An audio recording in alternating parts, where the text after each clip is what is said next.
everyone. Welcome to the show today. This time we will be talking with Arie Monroe. This will be the first time that I've met you. I can't wait to hear all about you. You are the CEO and founder at Draw Like Crazy. You've worked for Warner Brothers, Universal Studios, a whole mess of places. Plus, you do your own stuff too. And all. Welcome to the show, Arie. So Thank happy to you meet for having me. you. That's wonderful. Hello, Arie. Oh, it's awesome to meet you. Like I was saying earlier, I absolutely adore your style. It's so Yeah. the characterization is just so cute, and the way you do your characters, it's amazing. You need to check out Arie if you like your cartoony stuff. Um, I'm going to start how we usually do, right back at the beginning. When you were a kid, did you have any influences that you used to watch that really made you want to draw? Did you always want to draw? How did you get started? Well, like I grew up basically with a pencil in my hand. I was just always drawing from childhood. And my favorite was cartoons. And when I was 11 years old, this is a story I tell everyone. I was in school and I was sitting at the table in middle school and like I was drawing the worst Ninja Turtle you've probably ever seen in your life. And all the kids in class was like, "Oh my God, she drew a Ninja Turtle." And they started freaking out. And all of a sudden I was like, yeah, I'm gonna be an artist. So I just made up my mind right there that I was gonna be an artist. And then my teacher walked over and went, my 2-year-old can draw better than that. And Oh then my from God, that I on, can't believe that. yeah, she was mean to me. Terrible teacher. It was so terrible to me. And from that moment on, I hated her, but I'd also decided I would improve as an artist and I was going to be the best artist that ever was. So You were going to I show. did. I was going to show that teacher. I don't even remember her name. Thank God I remember it. But I love yes. that. I think it's a better attitude to have, like you're going to show people rather than let their negative comments bring you down and make you not want to do it. Yeah. Yes, exactly. Like she was the way she was, but like, I would just sit in class and it kept me from being too overly distracted from my studies as well. So I would just be drawing and taking notes and it kept me focused in a sense. Like that was my balance, was being able to draw and be creative and everything. And I'd always been that way since I was a little kid. Like when I was in the fifth grade, my teacher told my mom that I was slow and I was behind everybody in class. And then they gave us this project where we had to build like a paper mache dinosaur. And so I started working on that, and then I wrote a book about the paper mache dinosaur and made it into a little book, like a golden book, like with the Oh, staples on wow. the side. And I just like went crazy with that whole thing. And then they put my dinosaur on display in the city hall. So I was like, well, I guess I'm not that stupid then. So Wow. I think I was like 9 or 10 at the time. That's so cool. You made yourself your own book. That's awesome. Do you still have it? Yeah, Did you yeah, keep I it? love making stuff, and I still have it. I gave it to my mom, and then she put it away, and she told me that I can never see it again because it was hers. I think creation can often be viewed like in the wrong way because, like, I think we daydream a lot, don't we? I mean, my family Yeah. called me Pond Life when I was little because I'd just be sat there like that. But I Oh, was, it was all going off inside, but no one else knows. They just think you're yeah. dopey. Oh, Um, like I totally relate to that because I remember sitting in class and daydreaming, and we were supposed to be reading something, and Right. then I would associate different words with each other and just assume they all work together. So it must have all been the same thing. And my teacher would just be like, "No, that's not what we were discussing." And they asked me a question, and I'm like, "Oh, you're okay." already thinking of your own ideas about it. I'd already moved on and made up my own story. So what cartoons did you really love as a kid? Oh, well, of course, The Little Mermaid, because my name is Arie and the Little Mermaid's name is Ariel. So I was like, just take out the L and practically her, you know? Which is so ironic because now they have the new Little Mermaid movie coming out and she's a little black girl. So I was like, oh, that's so cool. Like, it really came true. All right. Like, at a recent event that I was at, a little girl walked up and they had like princesses there, and I was drawing the kids. And she's like, "What's your name?" And I said, "Arie." And she said, "Ariel?" And I was like, "No, it's just Arie." And she was like disappointed because Oh, she was like, "It's the Little Mermaid." Like, yeah, you have to so do your cute. little purple hair version now. Oh yeah, I'll be the other mermaid, her twin sister, with the purple hair and the red hair. But I love Disney. Um, I am a huge Teenage Mutant Ninja Turtle fan. Me Like, it's too. Me I too. own. Oh my god! Me too. I was talking to Richard Parks, and I went to a comic book show recently, like a collector show, and they had the packs of collectible Ninja Turtle cards from like 1985. And I was like, I want to buy the whole box. I was like, where did you get these?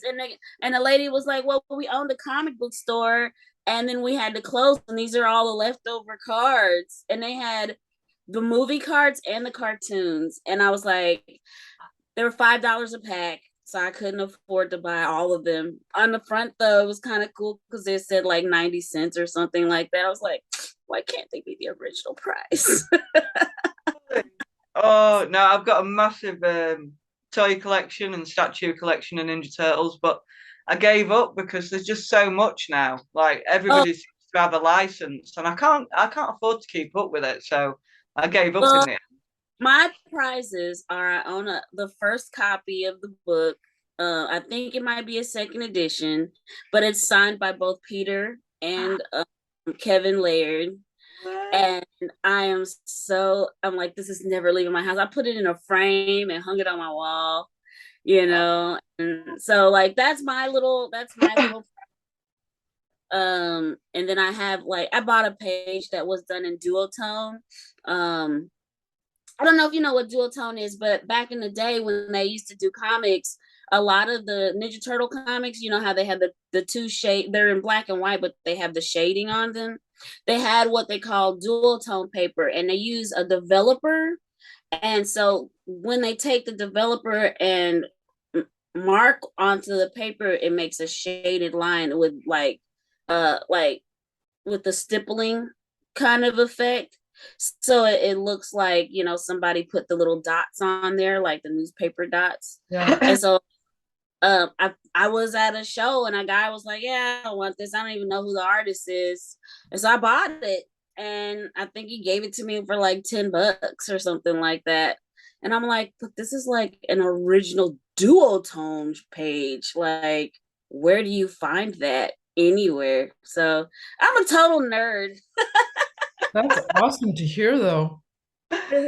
Love it, fellow Ninja Turtle fan. I were obsessed when I was a kid. Absolutely, I still am absolutely Oh obsessed. I've yeah, lost my I guess way with we're it now because friends.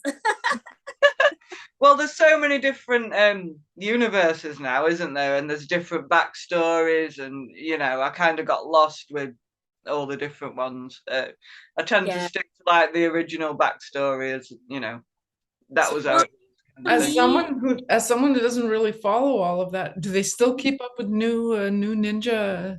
oh yes, and they still do new episodes.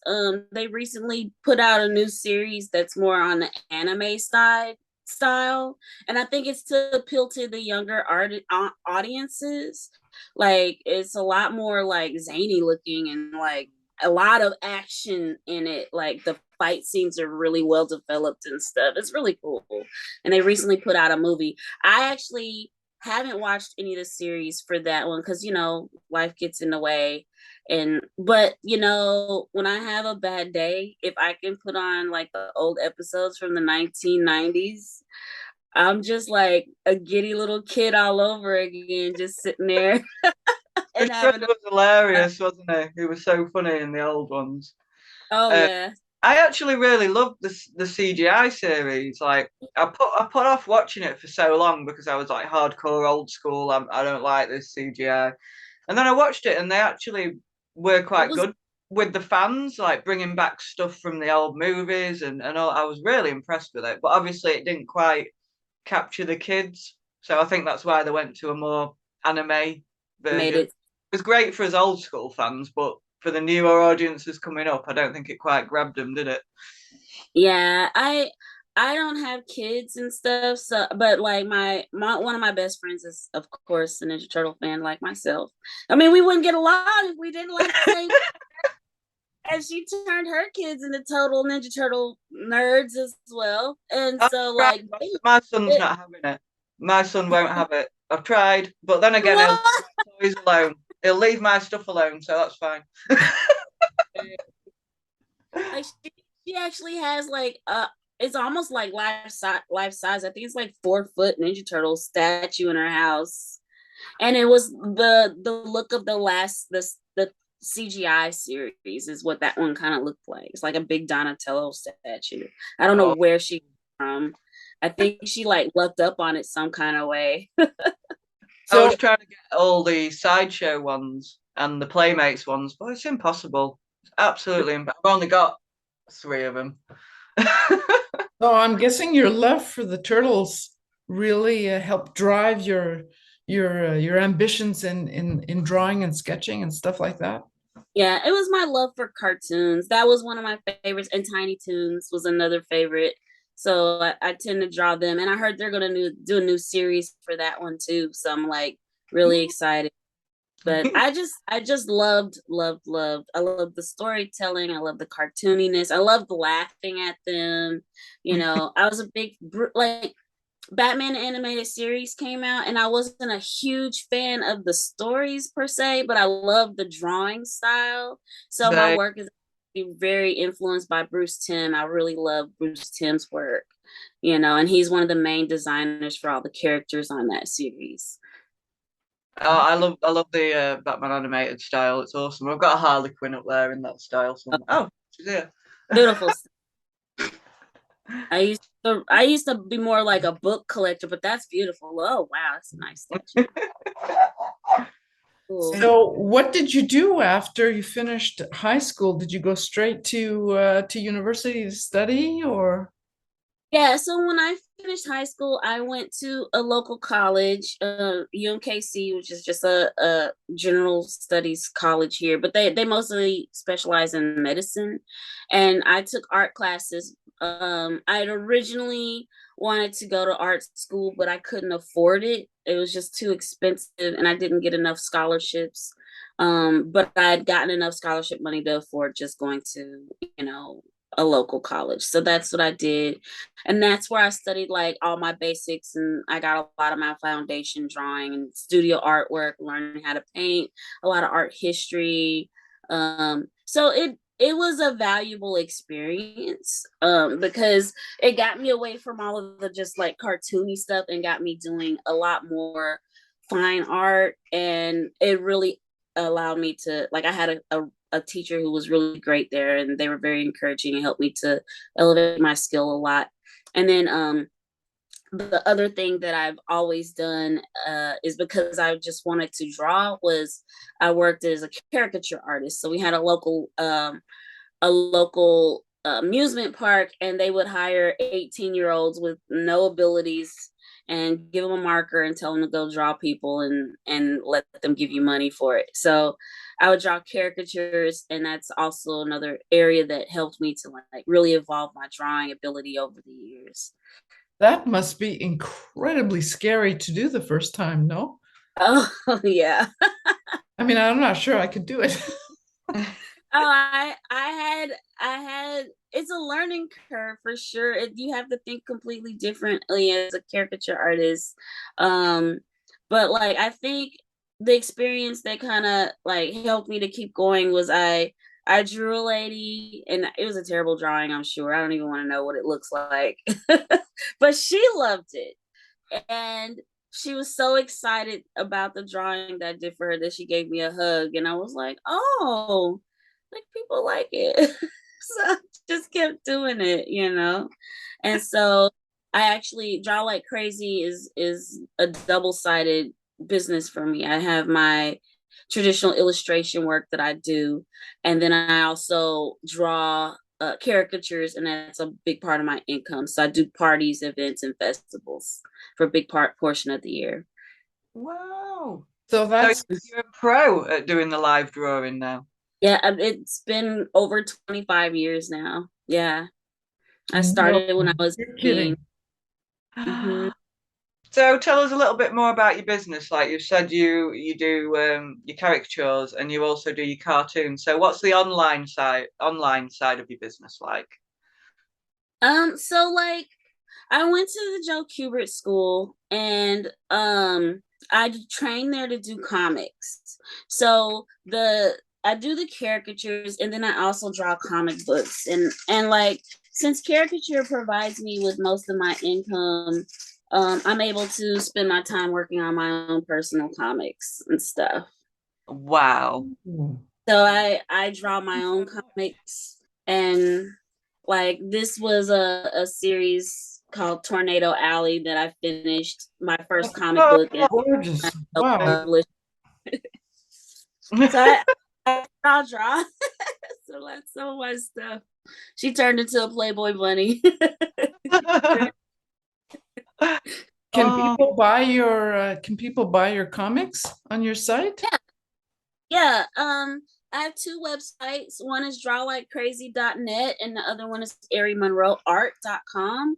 And on Arie Monroe Art, there's a little store, and you can actually download the comic in the store for like I think $5 if you want it and read it. But the other fun little thing that I like to do every year is I like design a Christmas card and I send them out to all of my friends. So if you guys send me your address, I'll make you a Christmas card. That's such an it's amazing. I love it. Love doing that. Christmas is my favorite holiday, and so I make a Christmas card every year with my characters on it. And like so doing the caricature work does allow me to focus on some of my own personal stuff a lot more, and I'm able to express my own self and get that, because I think every artist needs to have their way of getting things out and expressing themselves. And when you start doing it as a job, then everything becomes a job. How do you get that balance between like working for clients and customers on sets and commissions and finding time to do your own stuff?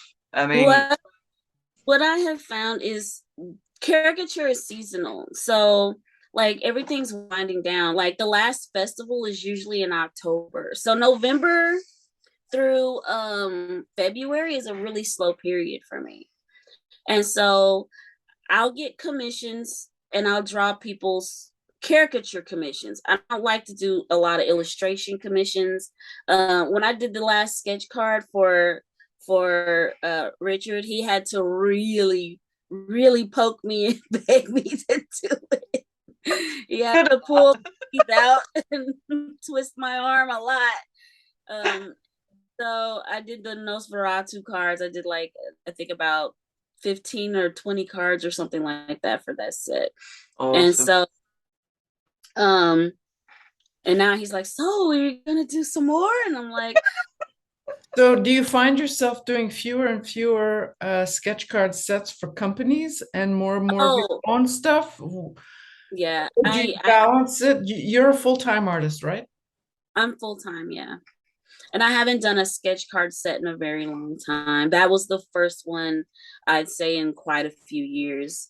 My mother.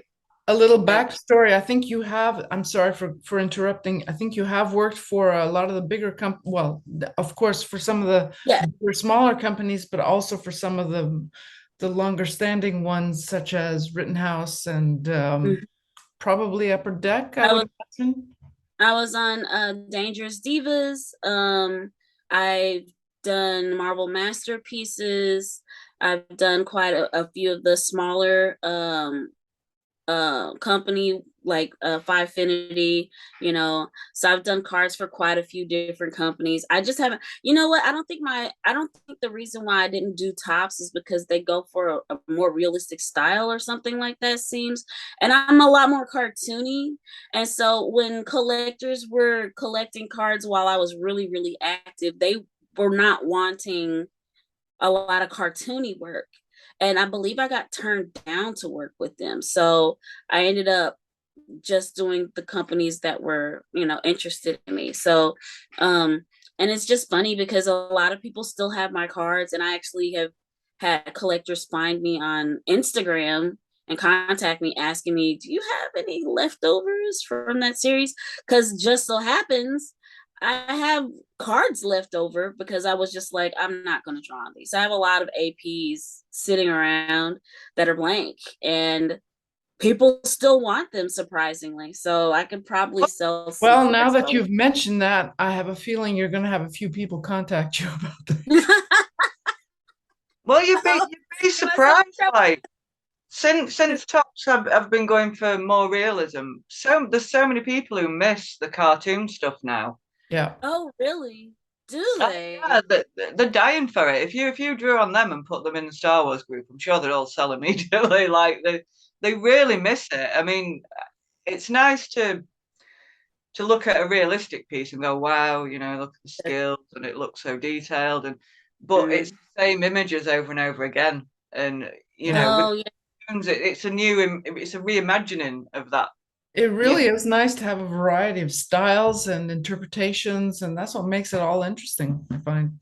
Yeah, I remember there was a period where I believe her name is Katie Cook, and Yes. she did a lot of Yes. little Yep. characters that were so cute. And then I think some of the card companies started putting out rules that you couldn't draw chibi characters Yeah. anymore because people were drawing the little kid versions of the characters, and I guess collectors were like, we don't want that, we don't want that. So the card companies were like, you can't draw that way because they want to sell sets, you know Well, what I yeah. mean? And so since that's their top priority is getting those sets sold to, you know, the different collectors who are going to be, you know, desiring the sketch cards out of those sets, they started putting rules in. Like another rule that they put in was no bust shots or no drawing the same character over and over again in the same position. Which is And confusing know, because in the beginning we had to do them over and over again in the same position. So it was kind of right, a oh, solution. how you did that? yeah. So I was like, so I can't draw from the shoulders up. It has to be at least from the waist or from the mid thigh up. And that was rules that I was getting from the sketch card companies. Yeah. And so after a while, I'm like, this is laborious. Like, this takes a lot of freaking work, and I'm doing 100 cards, And it you gets to know. be a bit dull after a while. It's hard to stay invested when it's like that. Well, and it's also it was starting to get tough to just find good poses and continually make something that was going to be creative over and over again instead of just a person standing there with a gun and you know, Yeah. like I didn't want it to be just like just repetitive, you Oh, know. And sometimes it was, you know, and like I really started to feel a lot of burnout yeah. because I was like, this is not very creative anymore. Like I have, and you know, You and become sometimes basically a if you're copy doing machine. art easier, like you can bang out 20 if you're able to do the same pose multiple times, you know, but then maybe they're like, no, we don't want that. And I'm like, but it's, and you know what's really funny is, okay, so when I went to the Kubrick school, right after I didn't actually graduate, I dropped out.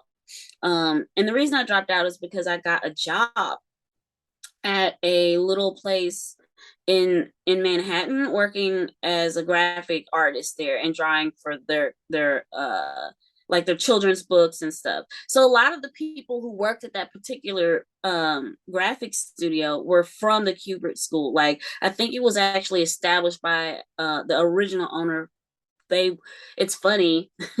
They produced Topps baseball cards.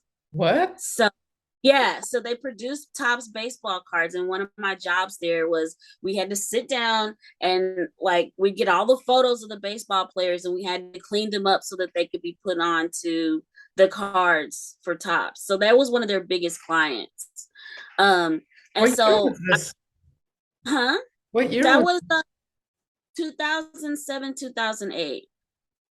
They're out of business now because it was right there in the middle of the big crash, the economic crash that we had, and it dramatically affected them. And I think by 2010 they went out of business. But I had ended up having to leave, so I was only there for about a year and a half. And because I couldn't, like, I was working there, but I was living in Jersey, and I had a roommate, but she was leaving, and I couldn't find affordable housing. So I ended up having to move. Yeah, it was a very sad situation. I had to leave. I didn't really have options. I mean, I was my first job making more than $10 an hour. So it was great. Like that was a lot. Like I think I made like 16 an hour or something, but that was a lot at the time because minimum wage was like $7, maybe even less. But of course that's changed in recent years. But a lot of the people who worked in the office were very experienced with the sketch card industry too. And I was talking to one of the guys, and I was showing him how I was drawing sketch cards for different companies, and he was like, wow, like we don't draw, we never drew sketch cards like this. He's like, they were literally a sketch. Like he was like telling me how he would draw them, and they would just bang out 100 cards, and it was just them sitting down and with a pencil doing quick little sketches of the characters on the cards. It was nothing fancy. And then I remember there was a guy who showed up in the industry. I think his name was Nar. I don't know if you guys remember him. And he was selling cards for $2,000 a piece. And they were like, yes. And they were like comic book covers, like comic book covers on this tiny little card in like the style of Jim Lee. And people were losing their mind. And all of a sudden, just drawing a sketch card was not allowed. Like you couldn't just do a sketch anymore. You had to do an amazing piece of art. And then the next thing you know, it was oil paintings on sketch cards. I was seeing people doing oil paintings. And I'm just like, I can't keep up with this. I'm tired. I have other things to do. Like this takes hours, and they only pay me $5. Yeah. Absolutely. Like I'm not getting $2,000 for an AP. I'm getting $50 to $100 after the set is done. And this month I only made $500, and it took me 4 weeks to finish all of these. Yeah. Oh, I feel that didn't make any sense economically for me to live on. And like I like the idea of doing high quality work on a sketch card. I love doing that, or painting little things, but 100 cards, it takes you a whole month, and then you get like $5 for each one. So, the amount of work, as opposed to, I mean, I just, even the collectors started getting weird. Like some of them will be like, well, you're not a big name artist, so I don't really want to pay you $100. You haven't worked on a big comic book, so you're not Adam Hughes. I'm like, I don't think Adam Hughes is drawing sketch cards. I really don't think he needs to, That's and crazy. so, yeah, I had people say that to me when they would want to, or they would really try to talk me down.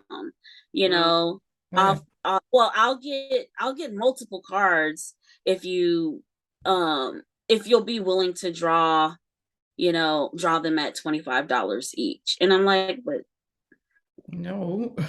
no, thank you. So I really kind of got like frustrated, and I'm like, I can do something else that's going to be a lot more beneficial to my existence, with a lot less work, Also, it hurts your soul as well when you can't do the job you want to do because you Yeah. don't have time and you're burnt out and you've got so much to do. It's a Yeah, I mean, pain. I was going through a lot. My mom was sick, and I had to help my family with a lot of things, and and I'm still not making enough money to live on top of that. Like it's too much. Yeah. Yeah, yeah. So how did you what did you do after sketch cards that kind of bumped your earnings up a bit for you? So after I distanced myself from sketch cards, I definitely made up my mind I wanted to go into animation, and that's what I was trying to study at the Kubert School. I wanted to study animation, and the reason I chose the Kubert School is because they offered an animation program as well as I could also study comics because I loved both sides of things. Mm, So I went there and I really upped my illustration game a lot, and I learned a lot about making and drawing comics. I'd already been doing a lot of comic book shows with friends and locally, so it was really great to go and have that experience on a much more professional level. All of our teachers there had been professionals in the industry for a long time. I think one of them was like 80 years old aside from Joe, and he'd been drawing like comic strip work, and we learned how to do like traditional inking, and we learned how to do lettering, like with the lettering guide, like the little plastic thing that runs across the page. Like we learned all the old school techniques, and so it was really a great experience. And so while I was there, they also had an animation program, and I would sneak up to SVA, which is a School of Visual Arts in New York, and sneak into some classes there because they would have like little seminars where they would invite animators out to talk. And so animators would show up and they would give seminars about their careers and stuff. And do you guys remember uh there's a little cartoon that they would show as a short on Sesame Street, and it's like this woman's talking on the phone and her cat is meowing at her and she wants to eat. And so like by the time the cat gets to eat its food, it's like already exhausted because it's been like banging its head on the wall and dragging its little bowl around and trying to get her Oh my attention God. the whole time. And she puts the food down and the cat just like plops its face into the food because it's just like tried so hard to get this meal and it took so long. And so the animator who did that, I loved that when I was a little girl because I watched Sesame Street every day, and that was my favorite cartoon short that they would show. I would just get so ecstatic. Hmm? And the animator who did that was giving a talk about his career, and it turns out he was also a designer for The Little Mermaid. He'd worked on Andre 3000 for a lot of just so many different cartoons. Like he designed most of the characters for Tiny Toons, like Babs Bunny, and like they were all the shows that I loved for so long. I was like freaking out. And so after the talk, I just like ran straight up to him and I was like, oh my God, I can't believe it. Was like, it's like if you had met Brad Pitt on the street or just name any big celebrity. That was what I was having. And he just stood there with a big cheesy grin on his face. And he was just like, so like, wow, this girl is like geeking out over me over here. And I was like losing my mind. Mhm. And he became my mentor. Wow. Isn't that Yeah, amazing? was your mentor. I love it. That's awesome. Yeah. And so I kept in touch with him, and um he invited me to his home along with some other artists from the school because he would give lectures at the school and he would help the students. And he invited us to his home, and he would like I got to see all the artwork being drawn on the drawing table in his home, like while he was working on animated like just animated series and stuff and design. It was just such an amazing experience. Wow. And Imagine. he left New York and moved to LA. And so I desperately wanted to work in animation. And he was like, come out here. So the next thing I know, I was living in LA and mentoring under him, and he was working at Warner Brothers. And that's when I got my first experience working as a character illustrator there. Wow. Yeah. Awesome. Did you enjoy it? Did you like Oh, it? I loved it. I loved every second of it. It was great. And then, I got to meet more and more people in the industry. So, like, I ended up having another friend who was also mentoring with him, and she ended up working on SpongeBob. And she's like, come on up to Paramount, come hang out with me. So I'm like hanging out in the studios at Paramount, like watching them do all the character designs for the new SpongeBob movie. It was awesome. Amazing. That's incredible. Yeah, so much fun when I was out there. But I was doing freelance, so the animation industry is a really tricky one. Like, if you don't know a lot of people, it's really hard to get in. If you're not super popular, it's really hard to get in. And like, it's very saturated with a lot of artists who are all competing from all over the world because they all want to do the animation stuff. And so I just I was struggling a lot to get the type of work that I wanted to get. And it's freelance, so you get laid off a lot. So Yeah. you could get laid off from a project, and then they'll be like, we got somebody else, or we don't have room for you this time. So yeah, so a lot of the people who I know who are in animation, their jobs are very up and down. They have to move around a lot, from studio to studio. And I just really didn't see a lot of balance in that. And so while I was there, I was doing the freelance stuff for Warner Brothers and working at Universal Studios as a caricature artist. So I was actually out there airbrushing people every single day, and then coming home and doing illustration and stuff for Scooby-Doo at night. Whoa. But I mean, my mind is boggling here because I mean, the amount of experience and skill you must have gained from doing all of Oh, that. It must. yeah. It was like, there are plenty of ups and downs, but like, the benefits of it all is definitely, I'd say, worth it. It was a lot of fun. I've met so many people, made so many amazing friends, and just like, I can say, like, to people, yeah, I did this stuff, and they'll be like, really? Like, they're like, oh my god, oh, okay, you know. So like, it's a lot. It was a lot of fun. I don't get to talk about it too often because I feel like people get kind of weirded out because then they feel like I'm bragging or something. I'm like, No, no, I'm just no. I'm just me. I'll draw you a picture. But what did you do when you decided, well, maybe I've done my time at those particular studios and all of that. You I was you say you were freelance, so obviously there was nothing tying you there. So Yeah, I got laid off because of it, because of just the economy was tanking, and some stuff happened at Universal where they closed down the caricature stands, and then I wasn't getting a whole lot of work in the animation stuff, and then my mom turned out to have leukemia, so I ended up moving back to Missouri. Sorry. Oh, Yeah. God. And so when I came back here, I was like, I have been working so hard at these places. I've been busting my butt and I'm still broke, And I was like, I can do this on my own. I can work this hard and be broke on my own. So I opened up both of my websites. I started slowly building on those. And then I was like, I'm just going to draw caricatures. And I started my caricature business. And I would just show up at an event with some markers and some paper and draw a whole bunch of people. And I was like, I can draw for 3 hours and make $300. Why would I do anything else? Like, I can spend a whole week on an illustration for this guy over here for $300. A Yeah. whole week.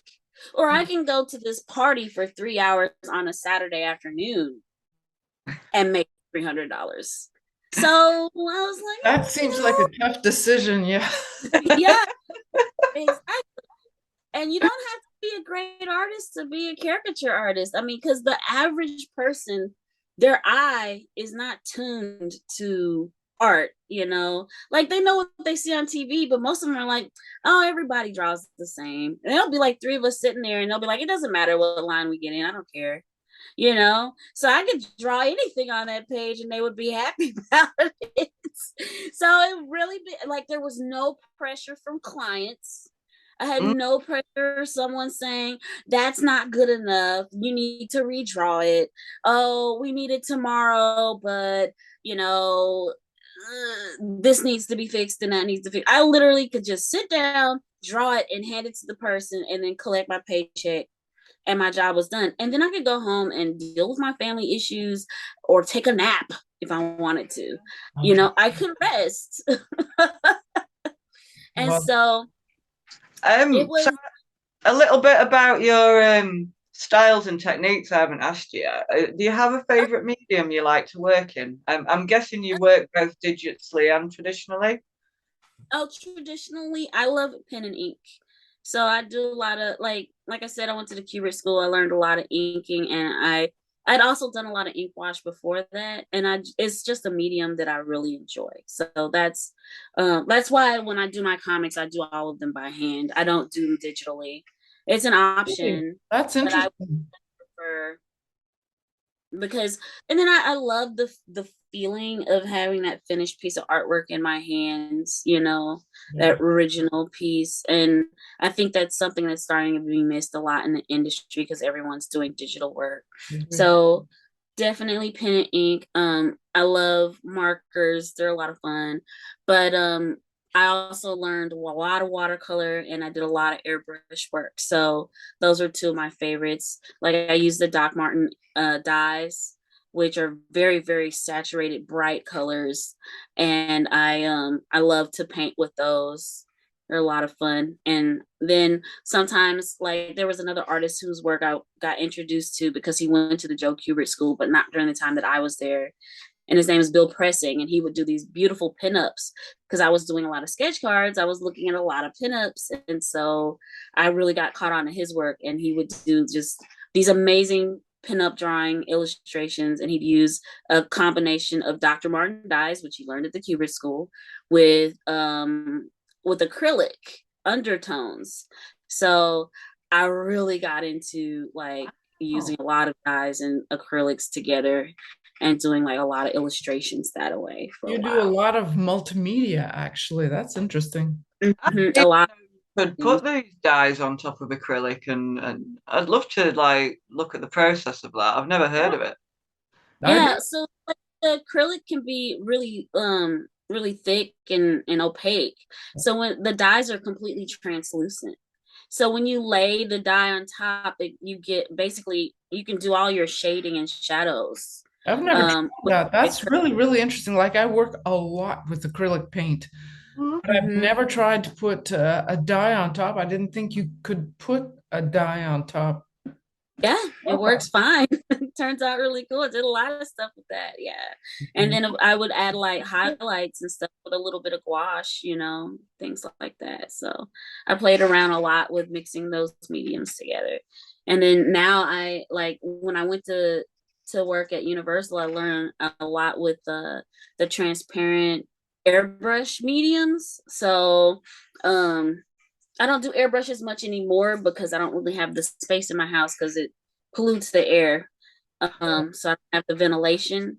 But when I do airbrush or have done airbrush in the past, it's kind of fun to combine those things with markers. And I've done that. And I actually buy some of the airbrush paints because they are acrylic based and they're transparent. So you can even use those. That's to paintbrush. Never thought about that. Yeah, I have one sitting here. This is the Golden High Flow acrylics. Oh, okay. Yep. I use a lot of golden, but the heavy flow. I don't use it much. These are transparent, almost like the dyes. Yeah. Of that. So you can layer them and do like watercolor techniques with those if you want to. Oh, awesome. I'm having a good time listening to you talking about all that. I want to try all this now. Yeah. I have one little question about your technique I'd like to ask. Well, because you said you like to actually do all the inking yourself by hand, which I think is fantastic. Do you scan it in or photograph it in afterwards and then deal with it later? Do you keep it all? Yeah. So these pages aren't standard comic book size. They're 8.5 by 14, I Okay. believe. Yeah. So What page? I'll half and half on my scanner bed and clean it up in like Photoshop or Clip Studio Paint. And I add all my text using Clip Studio Paint because it's built for doing comics. I mean, I could hand letter, but the most hand lettering I do is like the fun stuff, like, where it's like Yeah. easier to draw it by hand. So I kind of stick to doing it in the computer now. So right now your art, Arie Monroe, you're mostly free, you work for a company and that would be yourself, basically. Mm-hmm. That's Mm-hmm. fantastic. So you've taken quite a twisty turn during your working life Yeah. for all different companies, and then now you finally get to work for yourself. Yeah. Yeah. Are you When your favorite boss? Oh yeah, I can't fire myself. I figure if I get in trouble, I just give myself a timeout, go take a nap. I like that work ethic. Yeah. Oh, As long as I'm getting my work done and getting things done on time for people, I really believe in like getting things done in a timely manner. This last week or so, though, I was very exhausted from the summer season, so I did take a week off. Like it was like almost like a vacation, and I have to give myself at least that little bit of time to recover from drawing so much, because I don't know about you, but I used to get hand cramps a lot. I get shoulder cramps, it just Yeah. comes with it. So Yeah. you have to really make sure you take care of yourself. you see the difference in that? Yeah. Yeah. Yeah. That dip there. It's not on the other Yeah. one. Wow, is that a callus? I What is don't that? know. I think you can burst them, but I don't know. It's like I get all the arthritis in my fingers and everything as Oh, well. wow.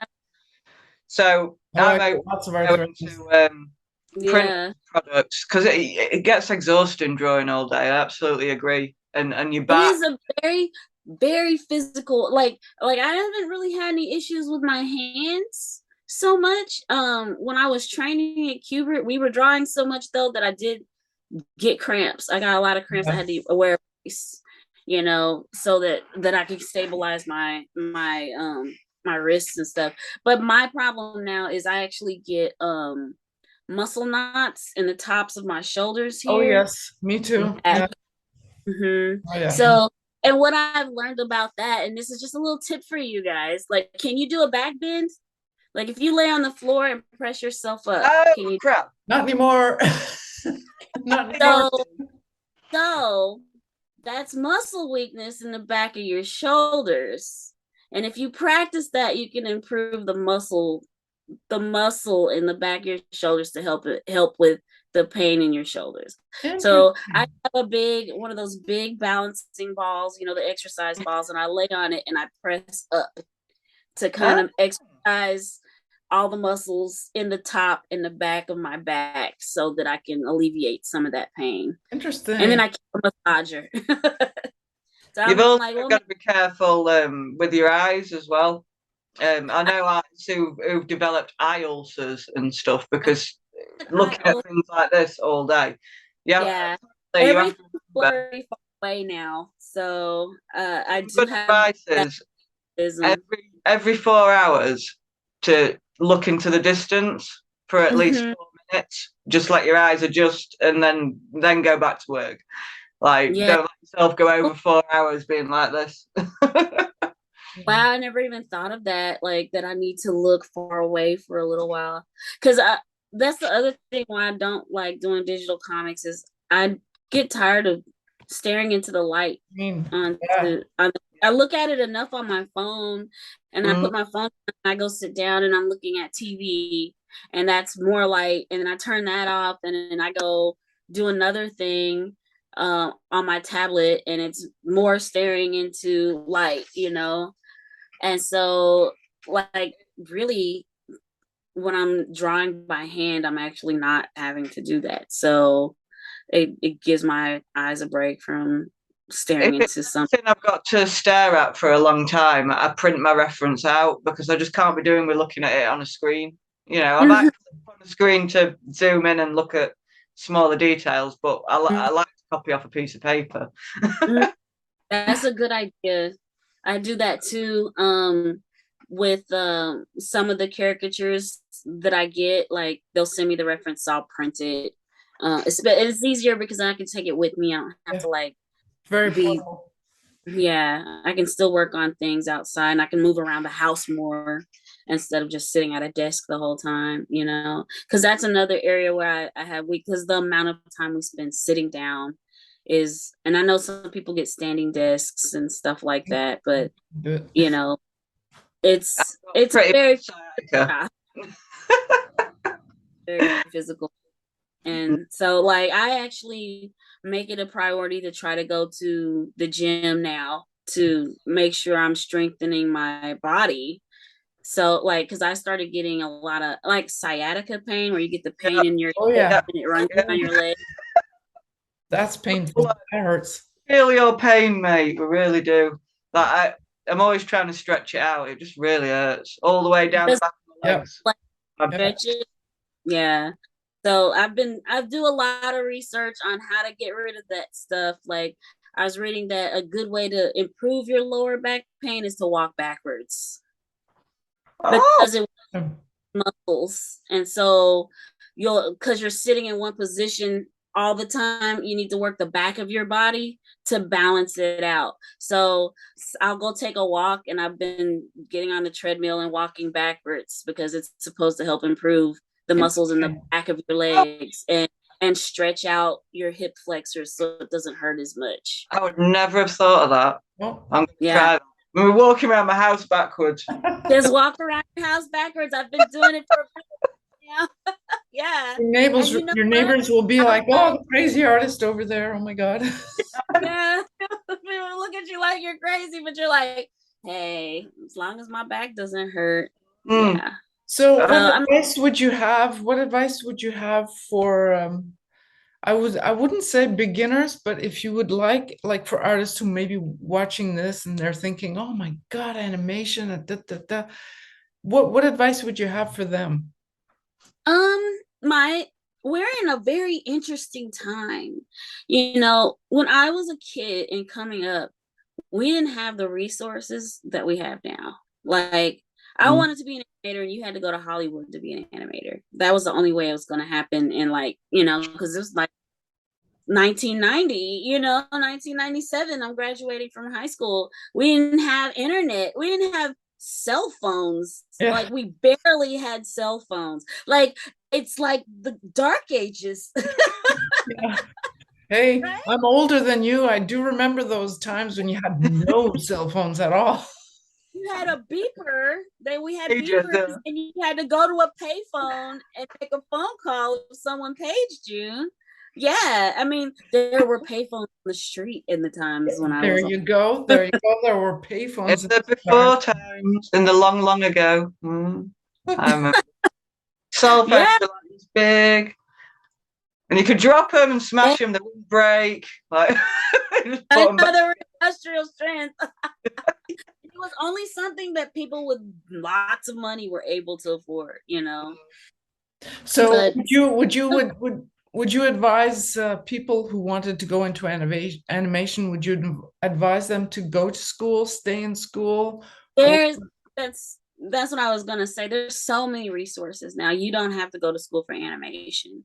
Like Clip Studio Paint, if you purchase the $200 version of it, because Photoshop used to be $1,000, and then after you bought Photoshop, you had to buy Flash or any other of those animation programs, and they were all thousands and thousands of dollars. Clip Studio Paint, $250, a full animation program built into the comics program. And if you want to do animation, you can get on, like there's Tom Bancroft. He had a site. There's multiple artists who are like industry animators who just made their online schools, and you can like sign up for $12 a month or $14 a month or $19 a month and watch all their videos and sit at home and animate all you want. You can build your whole portfolio at home. You don't even have to go to a college. And what's funny is a lot of the colleges, like one of the big struggles I had, even though I went to the Kubert school and had that name on my resume, they didn't care. They want to see what you can do. You know, what's your abilities, what's your skills, what do you have an animatic? And so even that side of things has changed because so much is digital now. Like you have to produce, you don't produce storyboards that are just drawn on paper by hand. It's all done on the computer to the sound that they give the artist, you know, and lined up. It's like you're doing pre-animation before you even start the animation now. Yeah. So the industry has dramatically changed. And if you want to get all those skills, you can get them, but you don't even have to go to school for it. And a lot of the schools are behind. Unless you're going to a school like Cal Arts or a place that's like training people and then sending directly into the industry from that school. Like if you're going to Ringling out in Florida, or if you're going to SVA up in New York, and they're not up to speed with what's happening out in Hollywood, you're going to get old information from those schools. And then you're going to go out to try to get a job, and your portfolio isn't going to be caught up to the industry standard. And I feel like that's kind of what happened to me with the Joe Kubert School, because they taught a lot of old techniques, and a lot of, like I said, you know, we're doing hand painting, illustration, or not on the computer. And so a lot of the techniques were old school, and the industry's moved past that because it's more about speed and completing a project quickly as possible and getting it out there so it's on Netflix and all of that stuff. So I would imagine that learning all the traditional stuff would be handy to know, though. But it is handy. It is handy. I would say that much. Traditional animation is still necessary, all those skills, but they also still want you to know 3D, and they still want you to know how to use Blender or different programs to mold. Like there's so many aspects that you have to be able to pull in now to work in the industry. And that's why I was saying it's super competitive, and knowing the right people is also a big help. I mean, like if you went to Cal Arts, you're almost pretty much guaranteed to get a job at Disney or DreamWorks or one of those places, because it's like that's the training ground for those studios, basically. You know, they teach everything that needs to be taught so that they can literally just be thrown in to work on a series. Right. And of course, meet the people that can put you there, you know.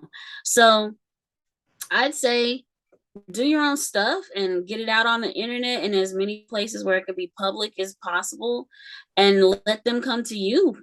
Like especially Twitter, like, is a hotbed for like people just searching for like the newest, hottest, coolest new style, you know. Twitter? Really? I've heard, yeah.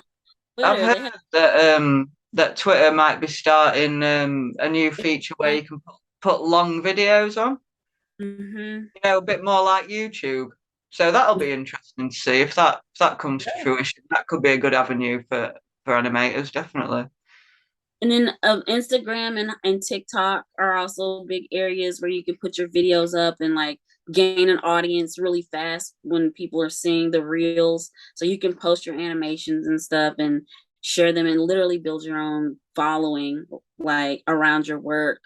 I'm old and lazy though, so I'm like, I don't really like want to spend all day making TikTok videos. I'm guessing you're about the same age as me, given the things that you're into.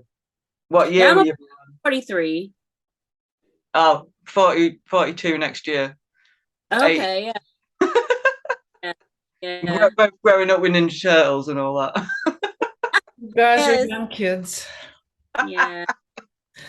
So I would like to, I think we're going to have to slowly start closing this out. This has been like, I mean, we could talk for hours more. Again, you're someone else we have to have back on to talk animation and all that, before we get into the links of where to find you, so you have really built your own business, and you work for yourself, and that's your number one thing. First of all, I would like to take my hat off to you because I admire you. I think you're going to become my mentor. Oh, absolutely. If you ever need any help, I'm always here.